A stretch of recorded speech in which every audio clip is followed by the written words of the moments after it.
나뭇잎이 물드는 계절 10월입니다. 가을 단풍의 화사함처럼 밝은 10월을 라디오 서울과 함께 하시길 바랍니다. 카이저 퍼머넌트 의료 종사자들의 근로계약이 만료됐습니다. 재협상은 합의가 이루어지지 않은 가운데 노조는 오는 4일부터 파업할 예정입니다. 개빈 뉴섬 캘리포니아 주지사가 파업 중인 근로자들에게 실업급여를 지급하는 법안에 거부권을 행사했습니다. 캘리포니아 부채가 크게 늘 것이라는 것이 이유입니다. 개빈 뉴섬 주지사는 다이앤 파인스타인 상원의원 별세로 공석이 된 연방 상원의원 자리에 흑인 여성 라폰자 버틀러를 임명했습니다. 한 아파트 매니저가 여성 세입자들에게 렌트비를 줄여주는 대신 성상납을 요구했던 사건이 13만 달러의 합의금과 벌금 지급으로 마무리됐습니다. LA에서 10월 9일 한글날을 기념하는 행사들이 곳곳에서 열립니다. LA시의회는 매년 10월 9일을 한글날로 제정하는 결의안을 채택하고 선포할 예정입니다. 또 10월 5일에는 LA 시티 칼리지 캠퍼스 제퍼슨홀에 세종대왕 동상이 설치되고 제막식이 개최됩니다. 또 마당몰에서는 영어 이름을 한글로 써주는 행사도 열립니다. 의회가 마감 시한 직전 임시 예산안을 통과시키며 셧다운 사태를 겨우 피했지만 후 폭풍이 거셉니다. 우크라이나 지원 예산이 통째로 빠진 데다가 공화당 강경파들은 하원 의장이 민주당과 손을 잡았다면서 현재 회의만 추진에 나섰습니다. 대선에서 전현직 대통령의 리턴 매치가 유력한 가운데 정가에서는 제3 후보론도 꾸준히 제기되고 있습니다. 바이든 대통령이 이 같은 움직임을 견제했습니다. 트럼프 전 대통령이 오늘 아침 자신의 이름과 명예를 지키기 위해 싸울 것이라면서 사기대초 의혹 재판에 직접 출두했습니다. 올해 노벨 생리의학상은 코로나 바이러스 백신 개발에 기여한 연구자들에게 돌아갔습니다. 커틀린 커리코 바이오엔테크 수석부사장, 펜실베니아 의대 드루 와이즈먼 교수가 선정됐습니다. 멕시코 북부의 한 가톨릭 교회에서 어제 미사 중에 지붕이 무너져 내려 최소 9명이 숨지고 50여 명이 다쳤습니다. 한국 여야 지도부는 대체 공휴일인 10월 2일에도 서울 강서구청장 보궐선거 지원에 집중했습니다. 민주당 이재명 대표가 영수회담을 제안하는 것을 놓고도 신경전이 이어졌습니다. 윤석열 대통령이 최근 외교 무대에서 한중일이란 발언 대신에 한일중 그리고 북러 대신 러시아를 먼저 언급해 주목받은 바 있습니다. 대통령실은 가치연대를 기반으로 한 윤석열 정부의 외교 철학을 반영한 것이라고 설명했습니다. 아시안게임 탁구 여자 복식에서 전지희, 신유빈 선수가 금메달을 따냈습니다. 한국 탁구가 아시안게임에서 금메달을 딴 것은 21년 만입니다. 아시안게임에 나선 한국 축구대표팀 중국을 2대0으로 꺾고 4강에 올랐습니다. 4강 상대는 우즈베키스탄입니다. 야구대표팀은 조별리그 경기에서 0대4라는 충격패를 당했습니다. 메이저리그 정규 시즌 모두 마무리됐습니다. 내셔널리그에서는 마이애미와 애리조나가, 아메리칸 리그에서는 토론토와 텍사스가 플레이오프 막차에 탑승했습니다. 영국 프로축구 토트넘에서 뛰고 있는 손흥민 선수가 리버풀과의 경기에서 골을 기록해 유럽 통산 200호 골이라는 대기록을 달성했습니다. 오늘 뉴욕 증시는 혼조세로 출발하고 있습니다. 오늘 현재 원달러 환율은 1349.3원입니다. 남가주 오늘 대체로 맑겠고 LA 한인타운 낮 최고 기온 72도 예상됩니다. 이 시간 주요 뉴스는 하늘 위 호텔 세계 최대 항공기 아시아나항공 A380에서 차별화된 서비스를 만나보세요. 고국까지 편안하고 안전하게 모시는 아시아나항공 제공입니다. 여러분 안녕하십니까? 김윤정입니다. 안녕하십니까? 유지승입니다. 2023년 10월 2일 월요일 라디오 서울 모닝 뉴스 2부입니다. 이거를 하락했다라고 소식을 전해드리는 게 맞는지 아닌지는 잘 모르겠습니다. 지금 남가주 가솔린 가격이 지난 주말부터 사흘 연속 하락세를 이어가고 있는데 하락폭이 너무나 적습니다. LA 카운티의 가솔린 평균 가격 어제보다 0.6센트가 떨어진 갤런당 6달러 28.5센트입니다. 오렌지 카운티는 어제보다 0.9센트가 내려간 갤런당 6달러 22.8센트입니다. 하루 최다 금액 12센트, 13센트 이렇게 올랐던 LA 카운티, 오렌지 카운티 유가가 하락했다라는 소식인데 0.6센트. 참 답답합니다. 가솔린 가격 하락은 개빈 뉴섬 캘리포니아 주지사가 캘리포니아주 대기자원위원회에 정유소들이 생산 비용이 보다 저렴한 겨울용 혼합 가솔린을 생산하고 유통하라라고 지시한 데 따른 것입니다. 연방의회가 셧다운을 3시간 남짓 앞두고 45일간의 임시 예산안을 통과시켰습니다. 연방정부 예산은 동결하고 공화당이 반대하고 있는 우크라이나 지원 예산은 빠진 대신에 바이든 대통령 요구한 재난지원 예산 증액은 포함됐습니다. 이로써 연방의회는 본예산 처리를 위한 시간을 벌기는 했지만 우크라이나 지원 등에서 여야 입장차가 커 협상에는 진통이 예상됩니다. YTN입니다. And with that objection, the motion to reconsider is laid on the table. 미 하원이 셧다운 직전 가까스로 45일짜리 임시 예산안을 통과시켰지만 쟁점 예산은 모두 빠진 상태였습니다. 특히 바이든 행정부가 요청한 우크라이나 전쟁 지원 예산 32조 원은 한 푼도 포함되지 않았습니다.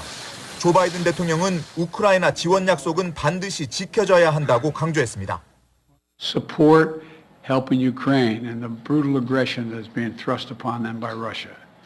Stop playing games. Get this done. 반면 케빈 메카시 하원 의장은 우크라이나보다 불법 이민자 문제가 우선순위라고 맞섰습니다.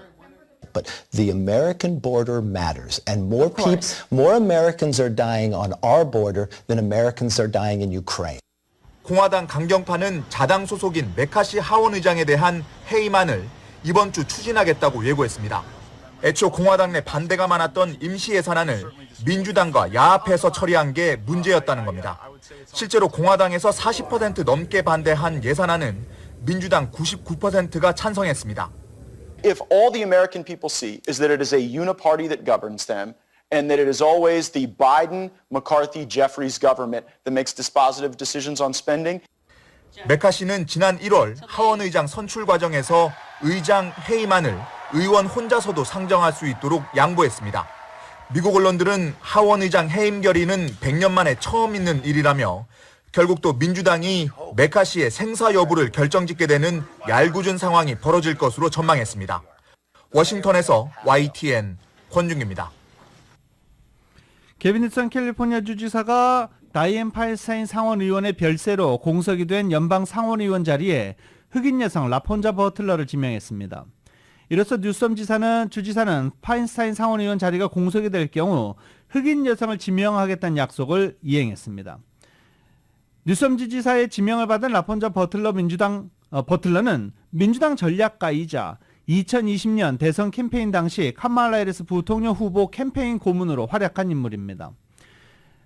뉴섬 주지사는 성명에서 파인스타인이 상원의원이 의회에서 추구했던 우선순위였던 낙태권 보호, 총기 폭력으로부터의 안전 등의 위협을 받고 있다며 라폰자 버틀러는 파인스타인 의원이 남긴 유지를 이어받아 유리천장을 깨고 워싱턴 DC에서 캘리포니아 주민들을 위해 싸울 것이다 라고 말했습니다. 뉴섬 주지사는 버틀러를 지명해 흑인 여성을 지명하겠다는 약속은 지켰지만 바바랄리 현직 의원을 지명해 줄 것을 요구하는 흑인 정치인들과 단체들의 압력은 수용하지 않았습니다. 버틀러가 상원의원이 되면 연방 상원에서 유일한 흑인 여성 의원이자 의회에서 캘리포니아를 대표하는 최초의 성소수자 의원이 됩니다. 버틀러 지명자는 현재 메릴랜드에 거주하고 있고 캘리포니아에 주택을 소유하고 있습니다. 뉴섬 주지사의 이번 버틀러 지명은 지난 2020년 대선 당시 부통령 후보로 지명된 해리스 후임으로 알렉스 파디아 캘리포니아 국무장관을 상원의원으로 지명한 데 이은 두 번째 상원의원 지명이어서 민주당 내에서는 강력한 킹메이커 권력을 가진 주지사가 됐습니다. 게빈 뉴섬 캘리포니아 주지사가 지난 30일 파업 중인 근로자들에게 실업급여를 지급하는 내용의 법안에 대해 거부권을 행사했습니다. 이 법안은 헐리우드과 호텔업계에서의 파업으로 주목을 받은 바 있습니다. 노동자들을 지지하면서 노조의 선거 기부금으로 큰 도움을 받는다고 말해온 게빈 뉴섬 주지사는 그러나 실업급여를 지급하기 위해서 캘리포니아주 기금이 연말까지 200억 달러의 부채가 될 것이기 때문에 거부할 수밖에 없다고 말했습니다. 실업급여 지급을 위한 캘리포니아주의 기금은 이미 180억 달러의 채무를 떠안고 있습니다. 게빈 뉴섬 주지사는 코로나 사태 당시 실업률이 크게 치솟았을 때 실업급여 지급을 위해서 연방정부로부터 돈을 빌려야 했고 막대한 실업급여 부정수급으로 수십억 달러 비용이 초래됐기 때문이라고 설명했습니다. 게빈 뉴섬 주지사가 거부권을 행사한 이 법안은 2주 이상 파업 중인 근로자에게 주당 $450의 실업급여를 지급한다는 내용이었습니다. 실업급여는 자신의 잘못 없이 실직한 근로자들만 받을 자격이 있습니다. 노동조합은 2주 넘게 파업을 계속하는 근로자는 극히 적기 때문에 주정부의 실업 신탁기금에 큰 영향을 미치지 않는다고 주장하기도 했습니다. 카이저 퍼머넌트 의료 종사자들의 파업이 임박했습니다. 근로계약은 9월 30일에 만료가 됐고 노조원들은 투표를 통해 4일부터 6일까지 사흘 동안 불공정한 노동 관행에 항의하기 위해 파업을 벌이겠다라고 발표한 상태입니다. 카이저 측 대변인은 협상 테이블에 진전이 있었다며 근로자들에게 모든 파업 요청을 거부할 것을 촉구했고 그리고 10월 4일 이전에 가능한 협상을 합의를 이끌어내도록 노력하겠다라고 밝히기도 했습니다. 만약 카이저 퍼머넌트 의료 종사자들이 파업을 한다면 이것은 역사상 최대 규모의 의료 종사자 파업이 됩니다. 약 7만 5천 명 정도가 함께할 것으로 예상되고 있습니다. 한편 미국에서 최근 여러 노동조합의 파업이 잇따르고 있는 가운데 미국인 절반 이상은 노조활동을 지지한다는 조사 결과가 나왔습니다. 여론조사 갤럽이 지난 8월에 진행한 조사 결과에 따르면 미국인 응답자 61%가 노조활동이 경제에 대체로 도움이 된다고 답했다는 것입니다. 이런 응답 비율을 갤럽이 매년 진행한 같은 내용의 조사 결과와 비교할 때 2009년 이래 지속해서 상승했고 역대 최고치를 기록했다고 전하기도 했습니다. 응답자가 노조원인 경우에는 77%, 그리고 노조원이 아닌 경우에도 47%가 파업에 긍정적 의견을 표시했습니다. 최근에 전미 자동차 노조 측과 미국 작가조합 그리고 배우 방송인 노동조합이 각각 벌인 파업에 대해서도 사측보다는 노조를 지지한다는 의견이 훨씬 더 우세했습니다. CNN은 이 같은 여론조사 내용을 전하면서 요즘 미국인들은 아침에 출근하는 버스를 운전하거나 또 고향으로 가는 비행기를 조종하는 등의 필수적인 업무를 수행하는 근로자가 아니라면 파업하는 노동자 편에 서고 있다라고 진단했습니다.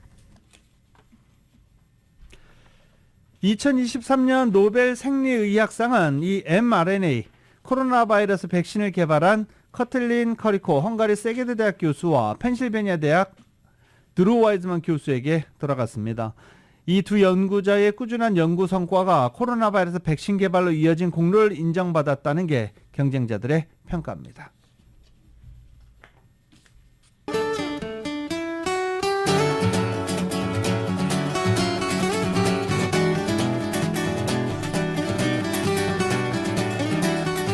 (10월 2일) 월요일 남가주의 날씨입니다. 10월의 첫 주간인 이번 한 주는 구름 거친 맑은 날씨 이어지겠습니다. 그리고 낮 기온은 변화가 아주 심하게 나타나겠습니다. 월요일은 오늘 아침 출근길 지난 주말과 비슷하게 좀 쌀쌀하게 시작하고 있습니다. 오늘 낮 기온은 주말보다는 조금 높아져서 변화가 시작되겠습니다. 화요일인 내일 낮 기온 오늘보다 5, 6도가량 높아져서 오랜만에 평년 기온을 회복하겠고 수요일부터는 오히려 평년 기온을 웃돌겠습니다. 특히 목요일부터 이번 주말까지 LA 다운타운을 비롯한 남가주 대부분 지역 낮 기온이 90도를 넘어서서 평년 기온을 크게 웃돌겠습니다.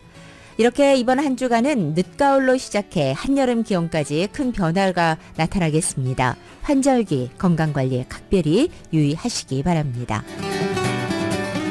LA 한인타운의 오늘 낮 최고 기온 72도, 밤 최저 기온은 55도, 오렌지 카운티 지역은 75도, 58도, 밸리와 일랜드 엠파이어 지역은 79도, 55도, 해안 지역은 69도, 58도 예상됩니다. 한국은 오늘 전국이 대체로 흐리고 서울의 오늘 아침 최저 기온이 56도, 낮 최고 기온은 75도로 예상됩니다. 라디오 서울 모닝뉴스 2부 이 시간은 1250만 불 교통사고 최고 보상, 교통사고 전문 천재 변호사 리차드 호프만, 총 20억 달러의 승소, 크고 작은 교통사고와 상해 브라이언 타필라와 시즐러, 삼성과 현대 등 400개 이상 기업이 참여하는 제21차 세계 한인 비즈니스 대회, 또 하나의 새로운 문이 열렸습니다. 한인은행 최초로 라스베가스에 진출한 오픈뱅크 공동 제공입니다.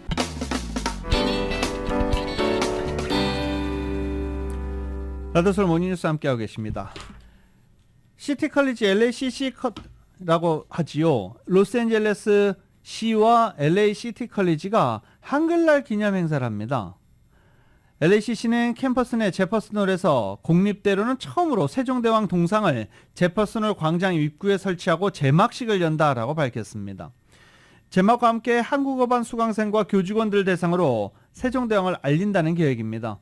LACC에서 한국어반을 수업을 듣는 수강생은 1000명 정도로 알려지고 있습니다. LA시의회는 6일 오전 10시 한글날을 10월 9일 한글날을 제정하는 결의안도 채택하고 선포할 예정입니다.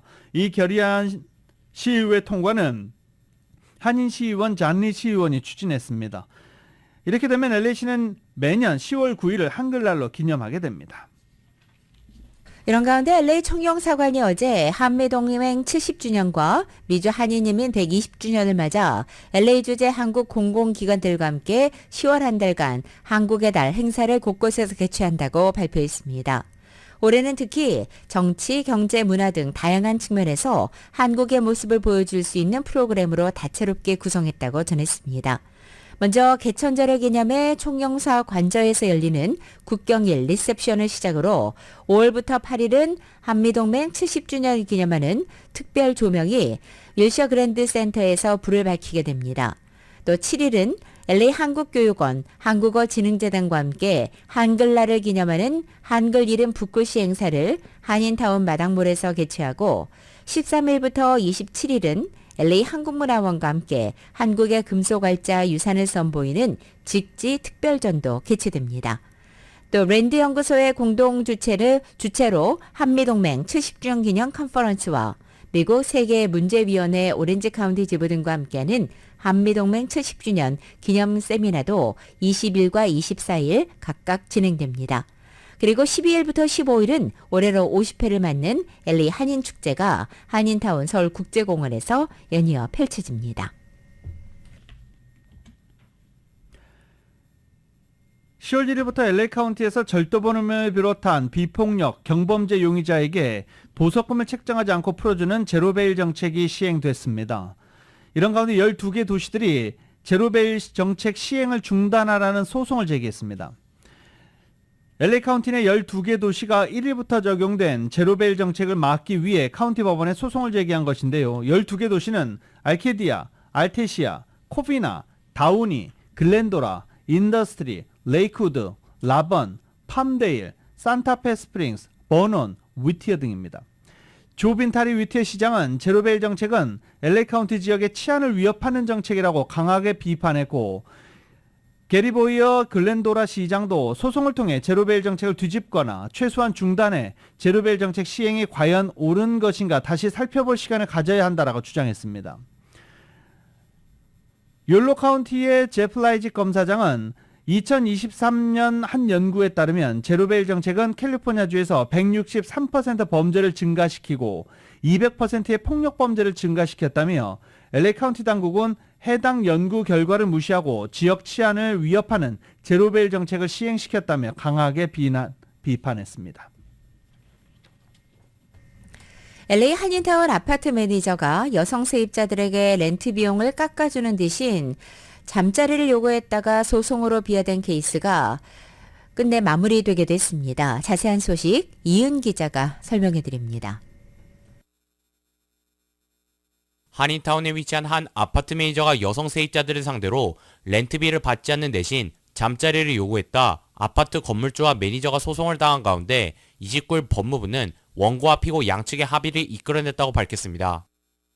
지난 2012년부터 2020년 말 사이 LA 한인타운 웨스턴길에 위치한 아파트를 관리해온 아브라 캐사리 매니저가 자신이 관리하는 아파트에 거주하는 여성 세입자들을 상대로 잠자리를 해주면 렌트비를 안 내도 된다며 세입자들을 상대로 성희롱을 저지르고 여성 세입자들의 허락 없이 이들의 방에 드나들며 소송으로 비화되었습니다. 아파트 매니저로부터 피해를 입은 여성 세입자들이 매니저가 페어 하우징 액트를 위반했다며 아파트 건물주를 상대로 소송을 제기한 것입니다.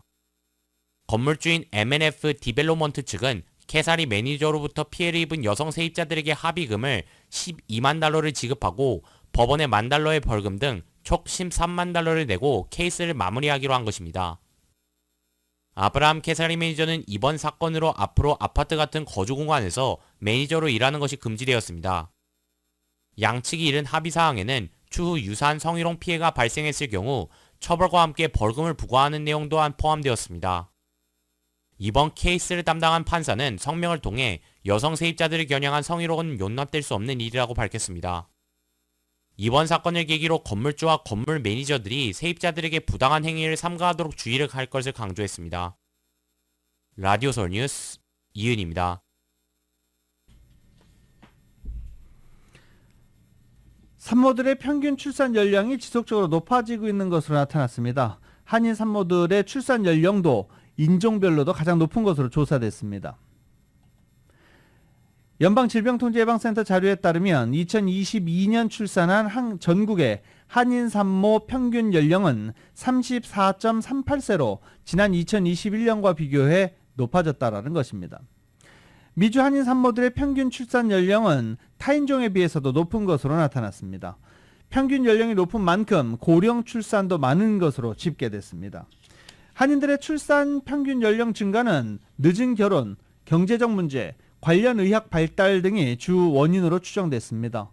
전문가들은 고령 임신에는 의학적으로 다양한 위험 요소가 있기 때문에 젊을 때 아이를 갖는 것을 권장한다라고 밝혔습니다.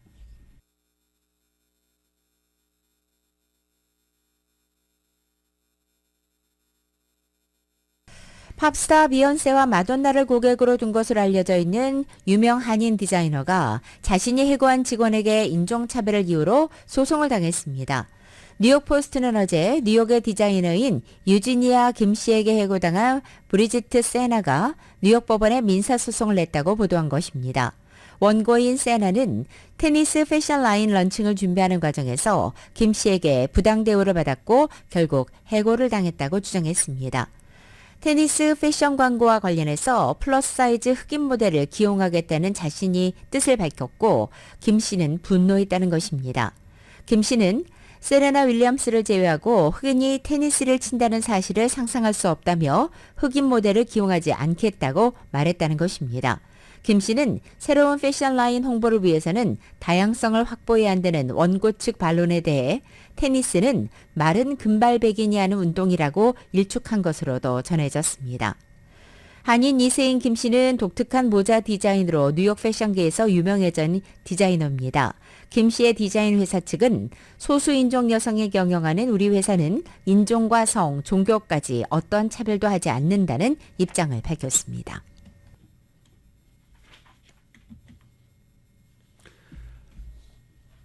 금리 인상과 물가 상승에도 미국인들이 돈을 물쓰듯 쓰고 있다라는 분석이 제기됐습니다. 월스트리트저널은 미국인들은 내일도 없는 듯 돈을 쓰고 있다. 집, 장만 또는 만일의 경우에 대비한 저축 이런 것보다는 콘서트나 여행, 디자이너 핸드백을 사는데 소비가 우선시되고 있다라고 월스트리트저널이 보도했습니다. 경제학자들과 금융자문가들은 코로나 사태를 거치면서 직장과 건강, 일상생활과 관련한 장기 계획에 불편함을 느낀 사람이 일생에 단 한 번뿐인 경험 활동에 돈을 쓰고 있다라고 진단했습니다. 현재 소비 패턴이 후회로 가득 찬 충동적 결정이 아니라 그 반대라며 하지 않았으면 후회할 것에 현재 소비자들이 지출하고 있다라는 것입니다.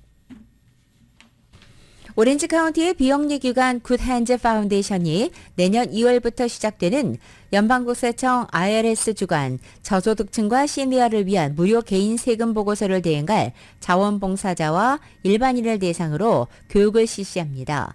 2023년 개인소득 세법 교육 세미나와 자원봉사자 교육입니다. 대면 교육 장소는 웨스트 애나임 청소년 센터로 오전 10시부터 오후 1시까지며 대면 수업은 매주 화요일 저녁 7시 30분부터 9시까지 줌으로 교육합니다. 이번 미국 개인 세법 교육 세미나를 통해서 2023년도 미국 개인소득 세법을 이해하고 2024년 세금보고 시즌에 저소득층을 비롯한 시니어를 위해서 세금보고 대행 봉사에 참여할 수 있습니다. 참가 자격은 고등학교 학생 이상으로 컴퓨터 조작이 가능한 자라면 전공이나 경험에 관계없이 누구든 참여할 수 있습니다. 자세한 예약은 전화 714-400-2089, 전화 714-400-2089번입니다.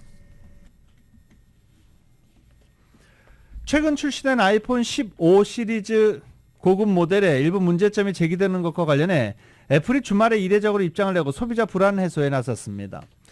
애플은 성명을 통해 아이폰 15 프로와 프로 맥스가 쉽게 과열된다는 점을 인정하고 조만간 해결하겠다라고 밝혔습니다. 소프트웨어 버그와 일부 타사 앱으로 시스템에 과부하가 걸리면서 기기 설정과 사용자 데이터 복원에 더 오랜 시간이 걸려서 처음 며칠 동안 기기가 뜨거워질 수 있다라고 과열 이유를 밝히기도 했습니다. 소프트웨어 업데이트로 해결할 예정이라며 아이폰의 과열을 야기하는 앱 개발자들과 협력하고 해결 중에 있다라고도 덧붙였습니다. 아이오와주에서 발생한 연쇄 방화 사건의 용의자로 관할 지역 소방관이 체포됐습니다.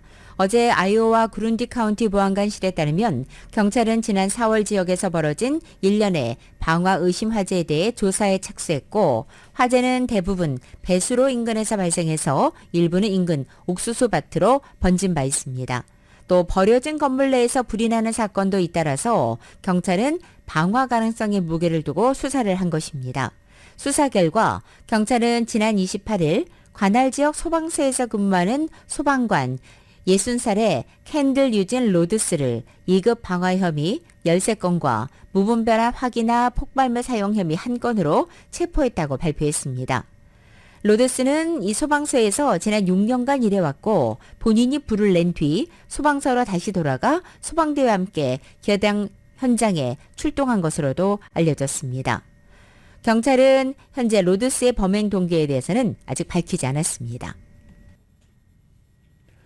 라디오서울 모닝뉴스와 함께하고 계십니다.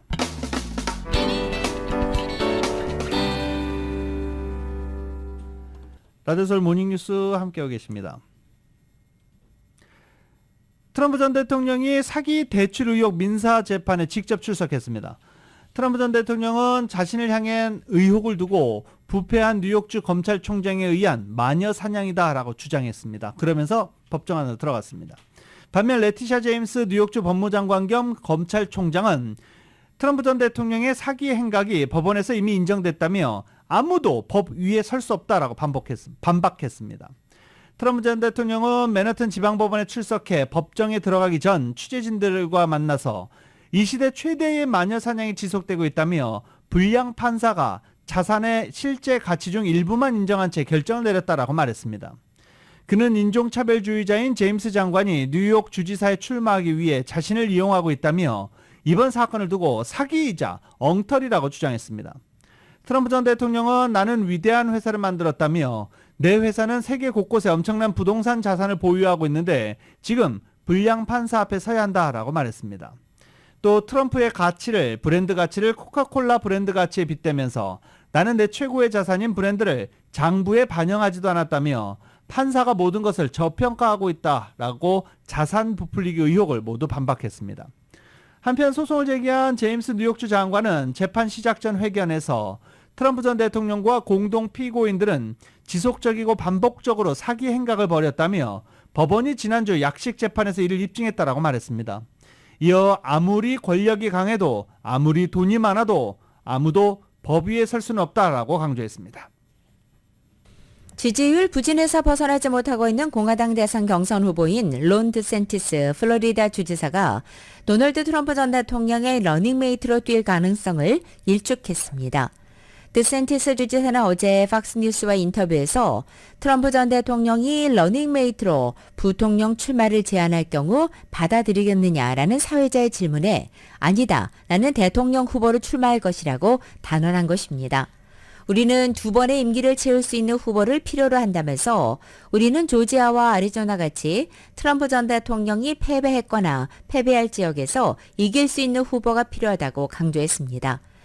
드샌티스 주지사는 올해 초까지 트럼프 전 대통령의 강력한 대항마로 공화당 경선의 양강구도를 형성했던 인물입니다. 하지만 경선 초반 사법 리스크에도 트럼프 전 대통령이 독주 체제를 굳히고 나서면서 지지율 부진에서 늪에서 헤어나지 못하고 있는 실정입니다. 한편 앞서 2차례 공화당 경선 후보에 참석하지 않은 트럼프 전 대통령은 나머지 경선 후보들 가운데 마땅한 부통령 후보감이 있는지 보겠다면서 경쟁자들을 무시한 발언을 일삼아왔습니다. 1년여 앞으로 다가온 대선에서 전현직 대통령의 리턴 매치가 유력합니다. 정가에서는 제3 후보론도 꾸준히 제기되고 있습니다. 이 제3 후보론이 꾸준히 제기되는 이유, 이 바이든 대통령과 트럼프 전 대통령 두 대선 주자를 둘러싼 피로도 때문입니다. 그러자 바이든 대통령이 이 같은 움직임을 견제하고 나섰습니다. YTN입니다. 재선에 도전하는 바이든 대통령이 미국 인터넷 매체 프로퍼블리카와의 인터뷰에서 중도 성향의 정치단체 노 레이블스의 제3후보 선출 방침에 쓴소리를 날렸습니다. 바이든 대통령은 제3의 후보를 낼 수 있는 민주적 권리가 있다면서도 이는 트럼프 전 대통령을 도울 것이라고 말했습니다. 중도 성향의 후보가 가세해 선거가 다자구도로 치러질 경우 민주당 표가 더 분산될 것을 우려한 것으로 풀이됩니다. 특히 경합주에서 오차 범위 내에서 접전이 펼쳐진다면 승패에 결정적 영향을 미칠 수 있기 때문입니다. In some states, like Arizona, where President Joe Biden won in 2020 with less than half of a percentage point, there is concern that a third-party effort could perhaps harm his candidacy or the eventual Democratic nominee.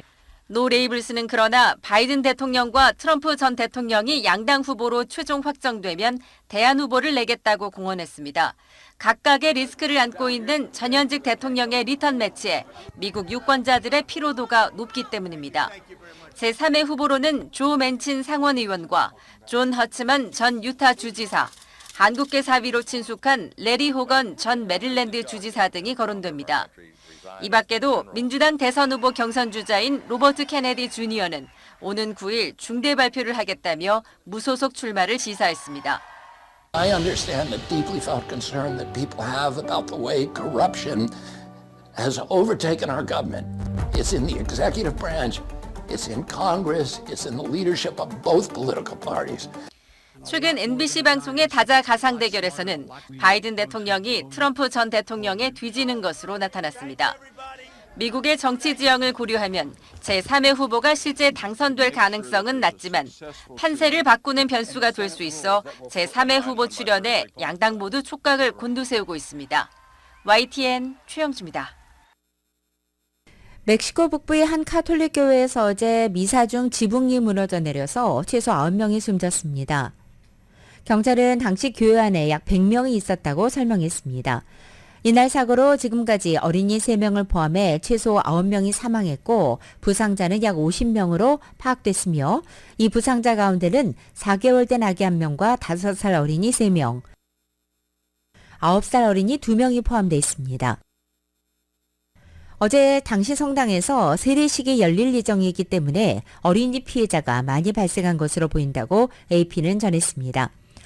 이날 사고는 얇은 콘크리트로 만들어진 지붕 등 성당의 구조적 결함 때문에 발생했을 가능성이 높다고 보안당국은 밝혔습니다.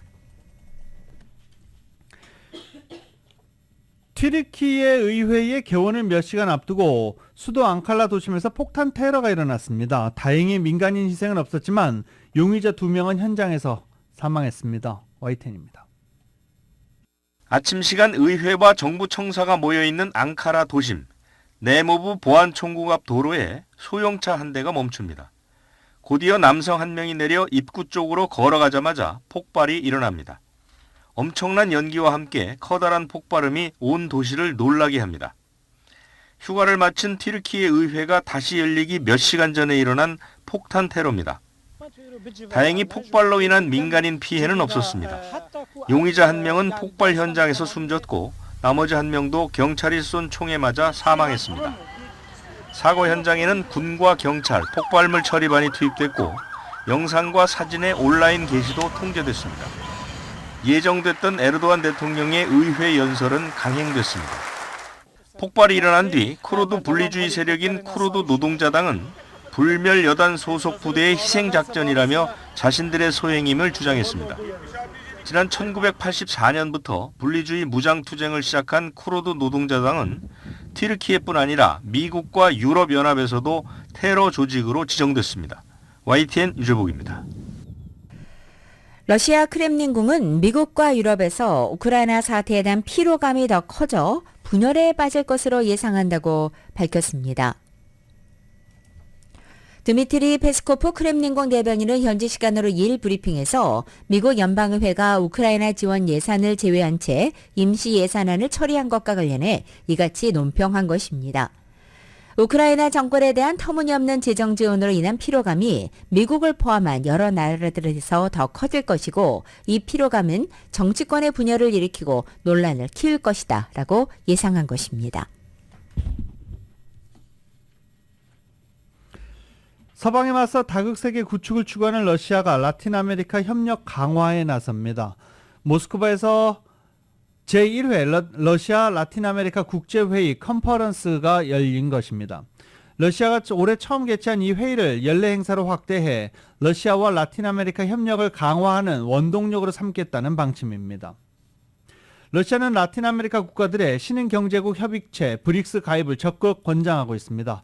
푸틴 대통령도 연설에서 많은 국가가 브릭스 정회원이나 파트너로 가입하는 것을 환영한다라고 강조하기도 했습니다. 러시아는 미국 등 서방이 주도하는 국제정치, 경제 질서에 반대하며 브릭스를 통해 국제 질서를 다극주의로 재편하려고 노력하고 있는 중입니다. 특히 러시아는 역사적, 경제적으로 라틴 아메리카와 충돌할 요소가 없다는 점에서 상호 이익에 기반한 관계를 구축해 나갈 수 있을 것으로 기대하고 있습니다. 라디오솔 모닝뉴스 함께하고 계십니다. 지금 아시안게임이 종반전을 넘어섰는데요. 아시안게임 소식 궁금해하시는 분들 많으셔서 잠시 뒤 스포츠 시간에 아시안게임 소식 준비해봤습니다. 라디오솔 모닝뉴스 스포츠 소식입니다. 스포츠 소식은 전문가가 추천하는 이민법과 가정법 전문 재인정 종합법률사무소 제공입니다. 자, 일단 아시안게임 소식 전해드리기 전에 메이저리그 정리 먼저 해야 되겠죠. 메이저리그 이제 모든 정규 시즌 일정이 끝이 났습니다. 와일드카드 경기가 시작이 됩니다. 와일드카드 경기는 당장 내일부터 시작이 됩니다. 내일 일단 아메리칸 리그는 텍사스와 템파베이 그리고 토론토와 미네소타 간의 경기로 와일드카드가 시작이 되는데 토론토, 템파베이를 만나지 않은 건 천만다행이죠. 네. 이상하게 템파베이를 잘 못해요. 라고 이야기를 하고 싶지만 류현진 선수만 그렇습니다. 그래서 지금 로스터가 어떻게 정리가 되는지 모르겠는데요. 토론토 이번 와일드카드 경기에는 류현진 선수와 함께 가지 않을 것 같다라는 이야기도 나왔었는데 아직 오늘 오전까지는 확인된 게 없습니다. 아메리칸 리그는 그렇고요. 내셔널리그에서는 애리조나와 미러키, 마이애미와 필라델피아 간의 와일드카드 경기로 시작이 됩니다. 와일드카드 경기는 3판 2선승제입니다. 아시안게임 소식입니다. 탁구 여자 복식에서 전지희, 신유빈 선수가 북한을 제치고 금메달을 따냈습니다. 한국 탁구가 아시안게임 정상에 오른 것은 21년 만입니다. KBS입니다. 33년 만에 아시안게임 결승 무대에서 맞붙게 된 남과 북의 탁구 대표. 서로의 눈을 마주치지 않을 만큼 시작부터 묘한 긴장감이 흘렀습니다. 남북 탁구 대표팀도 관중석에서 위아래로 나란히 앉아 각자의 응원을 건넸습니다. 남북 대결이라는 압박감에도 세계 랭킹 1위 전지희 신유빈조는 흔들리지 않았습니다. 완벽 호흡을 선보인 대한민국은 내리 2세트를 손쉽게 가져오며 기선을 제압했습니다. 북한의 날카로운 백핸드에 흔들리며 한 세트를 내준 가운데 4세트가 결승전 승부처였습니다. 한 점을 도망가면 한 점을 따라붙는 치열한 접전이 펼쳐진 가운데 10대10 듀스 상황에서 연속 범실을 유도하며 귀중한 세트를 따냈습니다. 경기 내내 냉정함을 잃지 않은 대한민국은 북한을 세트 스코어 4대1로 꺾고 21년 만에 한국 탁구에 금메달을 안겼습니다. 한국 탁구의 오랜 한을 푼 전지희, 신유빈 환상 콤비는 서로를 끌어안고 감격의 눈물을 흘렸습니다. 아시안게임 처음 결승 올라간 것도 되게 신기했는데 또 신기한 만큼 후회 없는 경기를 하고 싶었는데 언니가 옆에서 너무 잘 이끌어줘서 감사하다는 말 하고 싶고 메달을 따게 되어서 너무 기쁜 것 같습니다. 대회 내내 선보인 톡톡 튀는 세리머니로 기쁨을 만끽한 가운데 세계 랭킹 1위의 위용을 제대로 과시한 전지희, 신유빈조는 내년 파리올림픽 금메달 전망도 밝혔습니다. KBS 뉴스 이준입니다. 남자 축구는 3회 연속 우승까지 딱 2걸음 남았습니다. 지난 1일 오만 중국 관중을 침묵시킨 데 이어서 준결승에서는 우즈베키스탄과 맞붙게 됩니다. KBS입니다. 중국 홍간중은 경기 시작 직전 애국가가 연주될 때도 야유를 쏟아냈습니다. 5만여 관중이 힘내라는 뜻의 짜여우를 소리 높여 외치며 일방적인 응원 공세를 펼쳤습니다. 하지만 우리 선수들은 흔들리지 않았습니다. 전반 18분 미드필더 홍현석이 왼발 프리킥골로 기선을 제압했습니다. 골문 오른쪽 상단 구석으로 빨려 들어간 환상적인 킥이었습니다. 홍현석은 관중석을 향해 조용히 하라는 뜻의 세리머니를 펼쳤습니다. 전반 35분 송민규가 추가골을 터뜨리면서 또다시 중국 홈팬들을 침묵시켰습니다. 대표팀은 압도적인 실력으로 홈터세를 부린 중국을 2대0으로 꺾고 4강에 진출했습니다. 상대가 강하든 약하든 무조건 이긴다라는 생각밖에 없기 때문에 그 목표를 향해서 한 걸음 나아가는 게 저희가 준비하는 자세인 것 같습니다. 대표팀의 4강전 상대는 사우디아라비아를 2대1로 꺾고 올라온 우즈베키스탄입니다. 쉽게 볼 상대는 아닙니다. 5년 전 자카르타 팔렘방 대회에서도 8강에서 만나 연장 접전 끝에 힘겹게 승리했습니다. 하지만 중국전에서 이강인과 정우영, 엄원상 등을 선발해서 제외할 정도로 탄탄한 전력을 자랑하는 황선홍호는 자신감에 차 있습니다. 최고의 적은 우리 안에 있다고 생각합니다. 신중하게 접근해서 우리가 반드시 상황에서 승리를 이끌고 결승을 갈 수 있도록 그렇게 노력하겠습니다. 우승 길목에서 큰 고빈 넘겼습니다. 이제 대회 3연속 우승까지 단 2걸음 남았습니다. 항저우에서 KBS 뉴스 신수빈입니다. 그리고 또 항저우 아시안게임에서 금메달을 노리는 야구대표팀 우승할 것이다 이러고 갔죠. 대만의 발목을 잡혔습니다. 유중일 감독이 이끄는 한국 야구대표팀이 B조 조별리그 2차전 대만과의 경기에서 0대4로 완봉패를 당했습니다. 대만이 B조 1위를 예약했고 1승 1패의 한국은 조 2위로 슈퍼라운드 진출을 바라게 됐는데 이 슈퍼라운드 진출을 바라면서 경우의 수를 안 따질 수가 없게 됐습니다. 한국이 남은 경기 모두 승리를 하고 일본까지 꺾고 일본이 대만을 꺾어주기를 기다려야 하는 그런 상황을 맞이하게 됐습니다. 한국 대표팀은 역대 대회에서 지금 대만에 밀리기 시작하고 있다라는 분석도 나오고 있습니다. 이번에는 손흥민 선수의 대기록 수립 소식을 전해드립니다. 토트넘 대 리버풀 경기에서 골을 넣으면서 유럽 통산 200득점이라는 금자탑을 쌓아올렸습니다. 이쯤 되면 손흥민 선수의 아버지도 아들이 월드 클래스라는 것을 인정하지 않을까 싶습니다. KBS의 보도입니다.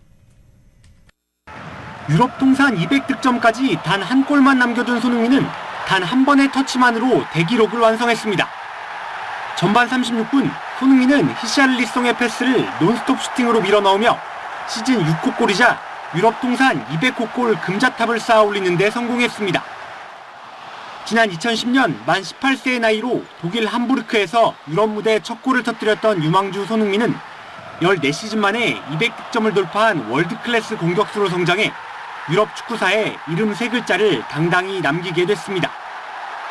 후반전에도 반박자 빠른 환상적인 슈팅을 날리는 등 뜨거운 발끝을 자랑한 손흥민은 후반 23분 홈팬들의 뜨거운 박수갈채를 받으며 교체됐습니다.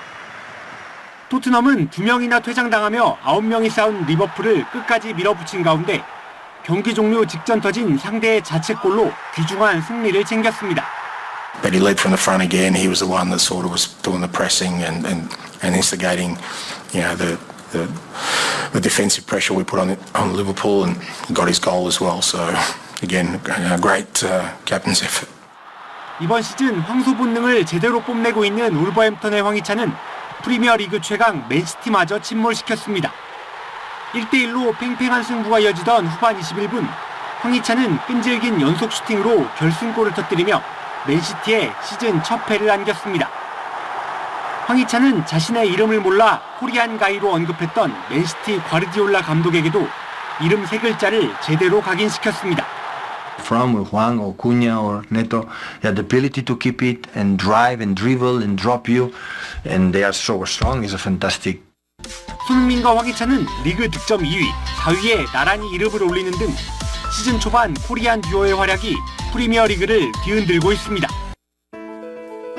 2023년 10월 2일 월요일에 전해드린 라디오솔 모닝뉴스 마치겠습니다. 제가 진행의 유지승, 김윤정이었습니다. 라디오솔 모닝뉴스 2부 이 시간은 1250만 불 교통사고 최고보상, 교통사고 전문 천재 변호사 리차드 호프만, 총 20억 달러의 승소, 크고 작은 교통사고와 상해, 브라이언 타필라와 CG로, 삼성과 현대 등 400개 이상 기업이 참여하는 제21차 세계 한인 비즈니스 대회, 또 하나의 새로운 문이 열렸습니다. 한인은행 최초로 라스베가스에 진출한 오픈뱅크 공동 제공이었습니다. 잠시 후 9시에는 강희신의 오늘의 미국이 방송됩니다. 함께해 주신 여러분 고맙습니다.